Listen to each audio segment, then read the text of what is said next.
Ukiachana na ile exclusive clip ambayo idara ya habari na mawasiliano kwa umma ya Yanga imekuwa ikisambaza, mchezaji wa kimataifa kutoka Uganda Alan Okello alifanya mambo mengi makubwa katika mechi ya watani wa jadi wa Kariakoo iliyomalizika 2-2 katika mzunguko wa pili wa ligi kuu Tanzania bara kwenye uwanja wa Meja Jenerali Isamuhyo jijini Dar es Salaam na kuifanya Yanga iendelee kuwa kileleni kwa pointi 48. Ndiyo, klipu hiyo inamuonyesha Alan Okello akionyesha utundu wake, uwezo wake mkubwa katika kudribu mipira, kupiga chenga, kiasi ya kwamba alimweka katika wakati mgumu beki kisiki wa Simba Rushain Derok, ambaye alijikuta akiteleza na kuanguka chini katika mechi ambayo ilikuwa na mvuto wa aina yake. Katika tukio hilo, Alan Okello mwisho wa siku alipomkaribia golikipa Mahamadou Tanja Jibo wekundu wa Msimbazi Simba, akajaribu kupiga free pass, pasi kuingia ndani umbile V kwa kiasi fulani ili ipate mtu wa kuiweka wavuni, lakini hata hivyo, bahati mbaya kwake, bahati mbaya kwa Yanga, lakini bahati nzuri kwa wekundu wa Msimbazi Simba ni kwamba ilimkosa mchezaji wa Yanga wa kuweza kuitumia vizuri na kuweka mpira wavuni kumfanya Okello walau awe na assist katika siku hiyo.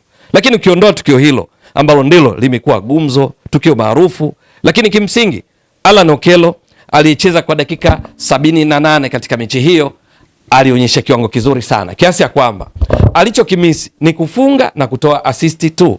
Ndiyo, kwa sababu katika muundo wa Yanga wa baada ya golikipa kuwa na walinzi wanne, viungo wale ukabaji, viungo watatu ushambuliaji na mshambuliaji kinara mmoja, yeye alianza miongoni mwa hawa watatu. Kwenye makaratasi akionekana kana kwamba anacheza nyuma ya mshambuliaji kinara ambaye alikuwa ni Prince Pumelo Dube, lakini kwenye kucheza Okello alikuwa anapatikana maeneo mengi, sio tu kati. Wakati mwingine anapatikana kulia, kukiwa na mbadilishano sana wa nafasi kati yake Maxim Pia Nzengeli, Prince Mpumelo Dube pamoja na Peodo Pacome Zouzoua.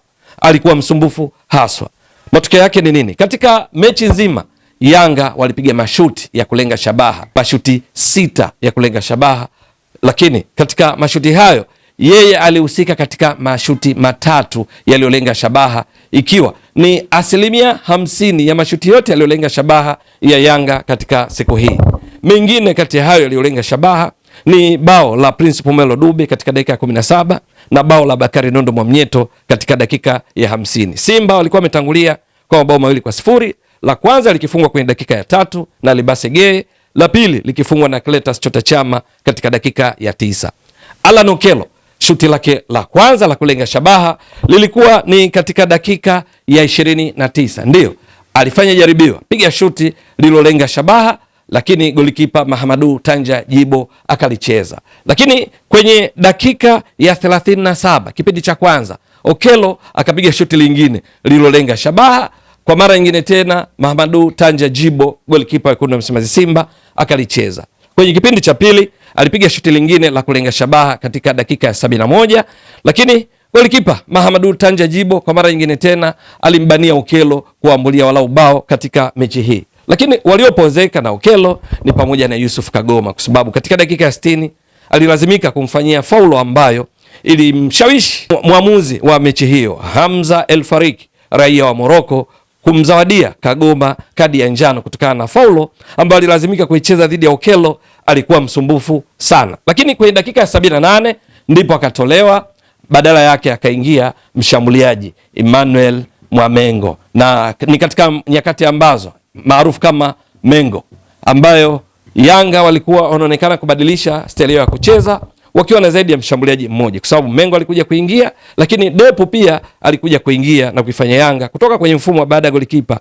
4-2-3-1 ikawa ni baada ya golikipa kuna walinzi wanne, viungo wanne, washambuliaji wawili. Alan Okello kutoka kwake dakika 78, wakati huu matokeo yakiwa 2-2, hakukuwa na mabadiliko mpaka mwisho wa mchezo kwa sababu mechi ilisha 2-2. Alan Okello alionyesha kiwango kizuri sana katika siku hii.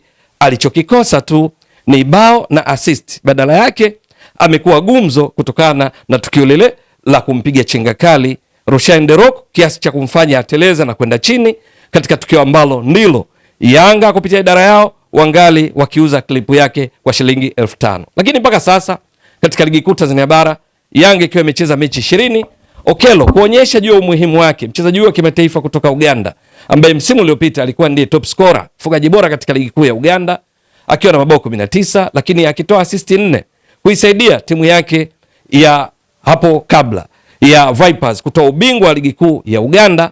Hivi sasa kwenye ligi kuu Tanzania bara kwenye mechi 20 walizocheza Yanga, yeye amecheza mechi 14, na kati ya hizi dakika alizocheza ni 934 minutes, na mchango wake kwenye mabao ni kwamba mpaka sasa ameshafunga mabao 2, lakini pia ametoa assists 6, jumla akichangia mabao 8 kama goal contribution kwa Yanga. Kumbuka Yanga hivi sasa wana mabao 46, kwa hiyo yeye kuchangia mabao 8 kati ya 46 ukizidisha kwa 100 unapata hapa mchango wake wa mabao kwa ujumla ni ni around 17% ya mabao yote ya Yanga kwa msimu huu mpaka sasa katika ligi kuu Tanzania bara. Okello amehusika. Goli lake lenye nguvu zaidi ni la kushoto. Mara nyingi kwenye kikosi cha Yanga chini ya kocha Pedro Gonçalves hupangwa kutokea kulia akiwa kama inverted winger, lakini cheza yake amekuwa pia akiingia ndani kama nilivyotoka kueleza. Mtazamaji wa Mbwaduke Stats Sport Next Level, endelea kuunga mkono channel hii kwa kuhakikisha una subscribe, una share, una like na kucomment. Mwasilishaji wako ni mimi Ramadhani Mbwaduke almaarufu kama Mzee wa Data. Shukran jazilan. Bye bye.